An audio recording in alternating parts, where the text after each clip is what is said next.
नमस्कार मित्रांनो, गुंतता हृदय तुझ्या सवे भाग 74मध्ये तुम्हा सर्वांचं स्वागत आहे.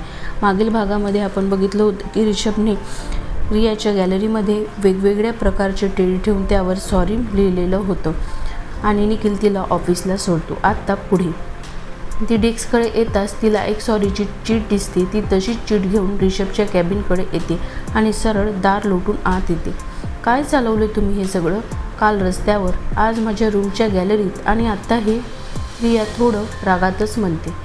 का तुला आवडलं नाही ऋषभ? मी तुमची गर्लफ्रेंड नाही अशा पद्धतीने सॉरी म्हणायला रिया तोंडात येईल ते पटकन बोलून जाते, पण तिच्या लगेच लक्षात येते. मग ती पटकन विषय बदलते. पण ऋषभ मात्र गालातल्या गालात हसत असतो. फूल झाडाला छान दिसतात, ते असे तुम्ही रस्त्यात टाकून लोकांच्या पायदळीत उडवलेत, तेही तुमच्या फालतू सॉरीसाठी. हे आजच्या आज बंद करा, सांगून ठेवते. रिया, तुला नेमका राग आलाय कशाचा? मी फूल असे टाकलेत त्याचा की मी इतकं छान सॉरी म्हटलंय त्याचा? तुझ्या चेहऱ्यावर तर राग दिसत नाही. उगाच कशाला कष्ट घेते राग दाखवायचा? ऋषभ त्याच्या बोलण्यावरती चरपटते. हे बघा, मी सांगून ठेवते, हे काय चालवलंय तुम्ही ते बंद करा. उगाच मला प्रॉब्लेम नको आहे, समजलं? रिया थोडं मोठ्यानेच म्हणते. हे तोपर्यंत थांबणार नाही जोपर्यंत तू मला माफ करत नाही. ऋषभ, माझ्या माफ करण्याने न करण्याने काय फरक पडणार आहे तुम्हाला? शेवटी तुम्ही तसंच वागणार. पण आत्ता असे बोलताय जसं मी माफ नाही केलं तर भारताची अर्थव्यवस्था थांबेल. रिया त्यावर ऋषभला अजूनच हसू येते. ते मला माहीत नाही, तू मला माफ केलंस की नाही तेवढं सांग. ऋषभ उठत तिच्या समोर येऊन उभा राहतो. हा काही असं ऐकणार नाही, ती मनातच बोलते. तेवढ्यात ऋषभ दोन्ही हातांनी कान पकडतो. मी सॉरी रिया, मी त्या दिवशी विनाकारण तुझ्यावर चिडलो, सो सॉरी. ऋषभ तो तसाच कान पकडून उभा असतो. रिया त्याच्याकडे एकटक बघत असते. ते त्याच्याही लक्षात येते तसं तो उगाच हात दुखल्याचं नाटक करतो. ऋषभ काय झालंय? रिया पटकन बोलते. हात दुखतोय माझा, मी तू अजून माफ केलं नाही मला.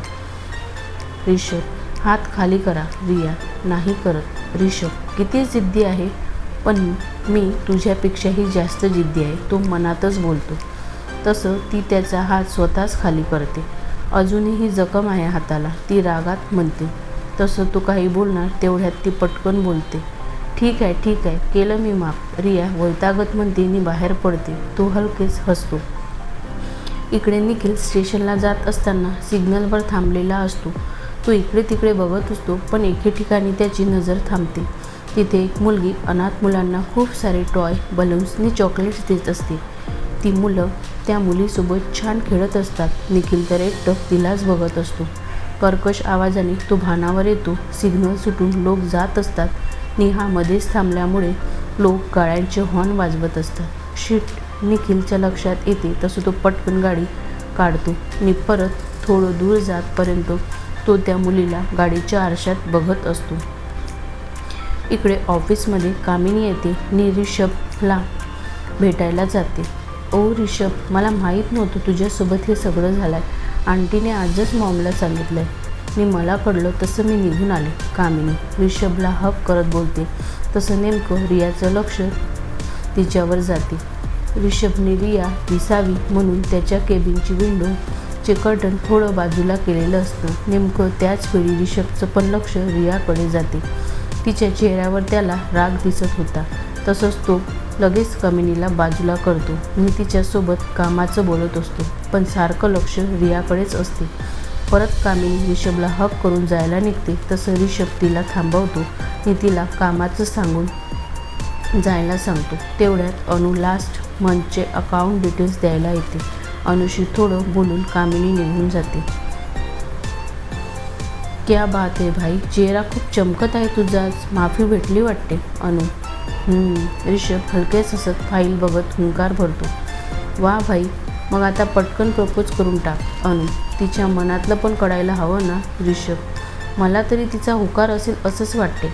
तिच्याही नकळत ती तुझी खूप काळजी करते. बघितलं ना आपण हॉस्पिटलमध्ये, तुला लागलं तेव्हा ती रडत होती, तूच बोलला ना. आणि मॅडमने तुला काही होऊ नये म्हणून तुझ्यासाठी न खाता संकष्टी करणार असं बाप्पाकडे साकडं घातलं होतं तू ओटीमध्ये असताना. ऋषभ काय ऋषभ जवळजवळ ओरडतोस? आजच्या भागामध्ये आपण इथेच थांबूया. पुढे काय होणार हे जाणून घेण्यासाठी ऐकत राहा गुंतता हृदय तुझ्या सवयी. Bye, take care, see in the next part.